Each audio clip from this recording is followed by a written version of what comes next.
గౌతమ్ అయితే మళ్ళీ కాళ్ళు పట్టుకొని, మళ్ళీ నీ కాళ్ళు పట్టుకుంటాను, నీ నిర్ణయం మార్చుకో, అక్కడికెళ్ళి నేను మాట్లాడతాను కదా, అరవింద్, మాలిని వాళ్ళతో నేను మాట్లాడతాను రా అని అయితే చెప్తూ ఉంటాడు. అలా చెప్పగానే మాలిని మళ్ళీ అయితే అలా చూస్తూ తన నిర్ణయం అయితే మార్చుకోకుండా అలా చూస్తూ ఉంటుంది. ఏంటి మళ్ళీ, ఏంటి అలానే ఉన్నావు, నువ్వు చెప్పినట్లుగా ఇన్ని రోజులు చేశాను కదా, నీ ఒక్కసారికి నేను చెప్పినట్లుగా విను, ఇంత చెప్పినా నువ్వు వినట్లేదు ఏంటి అని అయితే అంటూ ఉంటాడు. ఆ మాటలకి మళ్ళీ అయితే చాలా కోపంగా ఒక సైడ్కి వెళ్ళిపోతూ ఉంటుంది.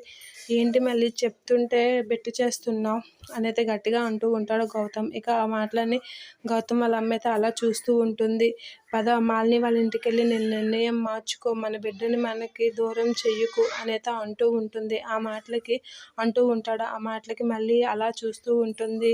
అయినా నువ్వు ఏంటి ఎలాగన్నావు, నువ్వు కానీ అక్కడికి వెళ్ళి నా బిడ్డని కానీ దూరం చేస్తే మాత్రం నేను ఊరుకోను, మళ్ళీ ఏం చేస్తానో నాకే తెలియదు, అంటే ఏం చేస్తారు, నేను అయితే నిర్ణయం మార్చుకోను అని మళ్ళీ గట్టిగా చెప్తూ ఉంటుంది. ఏం చేస్తానో తెలుసా, నేను విషం తాగి సూసైడ్ చేసుకొని చచ్చిపోతాను అనేది అంటూ ఉంటుంది. ఆ మాటలకి వాళ్ళ అమ్మ అయితే అలా చూస్తూ ఉంటుంది.